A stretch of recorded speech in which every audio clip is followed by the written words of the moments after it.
Ayah dan ibu adalah guru terbaik bagi anak-anaknya. Apalagi pola asuh cukup dan terjalin hubungan emosional kuatin, maka lebih mudah mendidik anak-anak tanpa paksa. Program kami dari organisasi Gaza Gerakan Akhir Zaman adalah 1. Sholat. Anak sudah terbiasa bangun jam 3 subuh. Walau sholat tahajud dan witir ini tidak wajib, tapi kami tetap bangunkan mereka agar lebih sehat. Sebab tidur pada waktu jam 4 sampai jam 10 pagi itu dilarang, karena asam amino dalam tubuh saat itu tinggi dan bisa menyebabkan pikun mudah lupa. Kami tidak pernah memaksa anak sholat, tapi mereka melihat ayah sering sholat maka tanpa paksa. Anak dengan sendirinya ia akan sholat. Hukum sholat tahajud sunnah muakkad. 2. Memberi anak makanan minuman halal dan thoyyibah. Baik, sebab masa kini banyak makanan halal tapi tidak thoyyibah, tidak baik. Makanan yang mengandung MSG, pewarna buatan, perasa buatan, pemanis buatan, pewangi aroma buatan. Jika anak-anak Anda makan itu maka akan sulit untuk ibadah. Bahkan kedua orang tua harus berperang dulu sama anak-anaknya baru bisa suruh ibadah. 3. Program nasyid konser dan dakwah. Ini melatih mental anak agar terbiasa bicara depan umum, dan untuk ke depan agar bermanfaat bagi umat, serta anak kenal dengan musik. 4. Belajar membaca, mengenal huruf hijaiyah dan huruf Latin.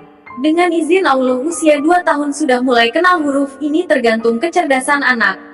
Kami tidak pernah kasih anak susu sapi, sebab untuk kecerdasan anak bagusnya susu kambing, ini bagian dari sunnah.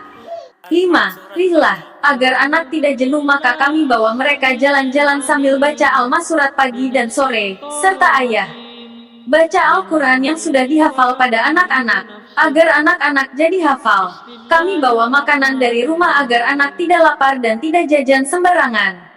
Kenapa Ustadz Adi Hidayat, Ustadz Abdul Somad, Ustadz Ihsan Tanjung, Ustadz Zulkifli Muhammad Ali, Dr. Zakir Naik, Syekh Ahmad Didat, Imam Syafi'i, Syekh Yusuf Kordowi, Ustadz Rahmat Baikuni, Habib Rizik Syihab, Buya Yahya, As-Ari Hashim, Kiai Ahmad Dahlan, banyak hafalan.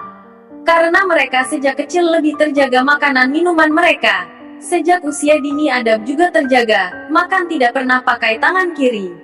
6. Pelatihan fisik. Allah menyukai mukmin yang kuat daripada mukmin yang lemah.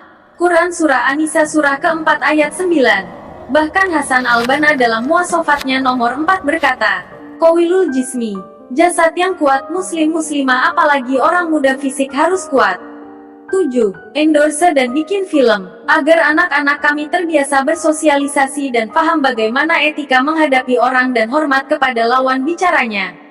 Jadi kalau ada orang mengatakan anak kami tidak bergaul itu kurang pas. Justru anak kami lebih terarah dan tidak candu HP. Respon lebih cepat dan lebih peka pada lingkungan. Sering ikut ayah terapi ruqyah agar terbiasa menghadapi orang sakit dan memberi motivasi orang sakit dengan kekuatan spiritual kuatin. Kurikulum Merdeka sudah ada sejak tahun 664 Masehi. Sistem pendidikan ini tidak boleh memaksa murid. Kami dari organisasi Gaza, Gerakan Akhir Zaman memberi simulasi pada Anda. Ayah adalah guru bagi anak dan istri di dalam rumah tangga, sedangkan ibu adalah guru yang utama bagi anak-anak. Kami tidak pernah memaksa anak untuk sholat, tapi anak ini sholat karena ayah sholat, maka secara otomatis anak sholat.